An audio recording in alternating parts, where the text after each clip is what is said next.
Glad to have you guys on board. Stand by for comm check. The Falcon 9 showed the world what SpaceX was capable of. SpaceX Dragon, loud and clear. It was the first time a private company sent astronauts into orbit. Godspeed, Spot and Doug! Since that mission in May, 4 more astronauts boarded for the first operational crewed flight, Crew 1. The Falcon 9 may have put the spotlight on SpaceX, but it's just the opening act before the main show. Starship. 3, 2, 1, 0. We have liftoff. SpaceX hopes to journey far beyond Earth on what will be the world's most powerful launch vehicle. In December, a Starship prototype, serial number 8, took off from its launch pad in Boca Chica, Texas. It flew farther than any of its predecessors, soaring to 12.5 kilometers or 41,000 feet. So far, so good. But returning was tricky. Starship performed a belly flop maneuver.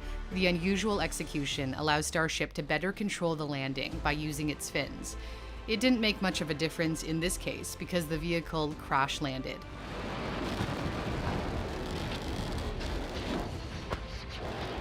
Musk had given the flight a 1 in 3 chance of success. Despite the epic ending, it was still considered successful. Incredible work, team. Nice work. Because Musk said SpaceX had collected all the data it needed. This is the farthest, by far, that Starship has gone. Previous prototypes only performed tiny hops of 150 meters. The part that flew was only the spacecraft, the second stage, which will eventually sit on top of the first stage for a trip to space, a rocket known as the Super Heavy. It's collectively called Starship and towers 120 meters or 394 feet.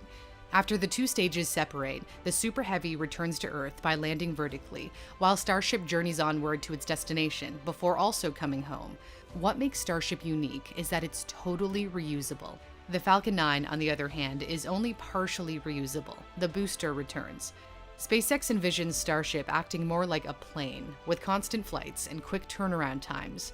It will have to fly hundreds of times, without a crew, at least until takeoffs and landings are perfected. Then, it might be able to take a bite out of the commercial airline industry by transporting travelers from place to place on Earth. The company envisions going from Sydney to Singapore in 31 minutes, LA to Toronto in just 24. Shorter distances may not even require the booster. The spacecraft could travel on its own, powered by 6 Raptor engines. The prototype that flew had 3 of those on board. Earth-to-Earth travel may be an easier milestone, but the real focus is farther away. No one has been to the moon since 1972. When NASA sends the next man and first woman back by 2024, it will have to decide which company will get them there. SpaceX has competition from both Blue Origin and Dynetics. It wants to modify Starship for the historic trip. It certainly doesn't look like any type of lunar lander we've seen before. Sending people to the moon is a tremendous achievement in and of itself. But for SpaceX, this is simply a step, an opportunity to gain experience before achieving an even greater dream. It's no secret, SpaceX is trying to get to Mars. I'm optimistic about the future on Earth, but it's important to have life insurance for life as a whole. Beyond the insurance policy, there is an even bigger reason, which he talked about during a recent event in Berlin. We want to have a future that is inspiring and exciting. A future where we are a spacefaring civilization and out there among the stars. I think every kid gets excited about that. You don't even need to teach them. Dreams of settling on the red planet will depend on Starship's rate of innovation. Musk hopes an uncrewed mission to Mars could occur as early as 2022, and he's highly confident humans could get there in 2026 or possibly 2024. 100 passengers will brace themselves for a 6-month journey. As difficult as it is to get to Mars, the real work begins upon arrival. Because a city needs constructing, especially if the vision is 1 million people living there by 2050. A fleet of 1,000 Starships will be charged with a daunting task. This will be an incredibly expensive undertaking, at least $100 billion, but possibly trillions. SpaceX is going to need boatloads of cash, or in this case, shiploads.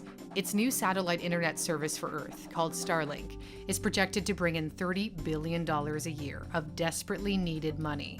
What an awesome view with the sunlight hitting those Starlink satellites. The Falcon 9 has been launching the satellites, but it can only carry 60 Starlink satellites at a time. Since SpaceX wants to build a constellation of at least 12,000, that means about 200 flights. And if the company wants to extend that to a full 42,000 one day, 700 launches is no small feat. That's why SpaceX plans on using Starship to carry Starlink in the future. Instead of 60 satellites, it can take 400. Its payload capacity is over 100 metric tons, or about the weight of a blue whale.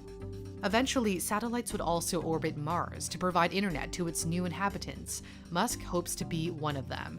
And you seriously want to be buried on Mars? Just not on impact. Now, listen, we're all going to die someday. So if you're going to die someday, I'm like, okay, do you want to be buried on Mars or Earth? I'm like, Mars sounds cool. Born on Earth, die on Mars. That's, if you got the choice. Every step along the way of his plan to live and be buried on Mars depends on the success of Starship. With rapid improvements, this beast of a vehicle will one day journey far beyond Earth. Or in the words of Musk, Mars, here we come.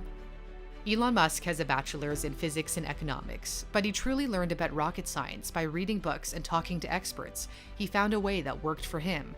If you've been inspired to try to change the world, finding the right way to understand complex principles is essential. That's why I was excited to partner with my sponsor, Brilliant. Brilliant offers an interactive way to learn online that's engaging and fun. I'm not very good at math, never liked learning it in school. Brilliant guides you through problems so that they're easy to understand. When you answer a question incorrectly, it tells you exactly where you went wrong. If you want to brush up on your skills in math, science, computer science, there's a course for you. Just go to brilliant.org/newsthink to sign up for free. The link is in my description. And the first 200 people who go to that link will get 20% off the annual premium subscription. That's the one I've been using, and it's helping me get over my fear of solving math problems. When do you think humans will be able to reach Mars? Do you think the 2026 timeline is a realistic one? If you like what you saw, give it a like and don't forget to subscribe to my channel. And thank you very much to my patrons for your support.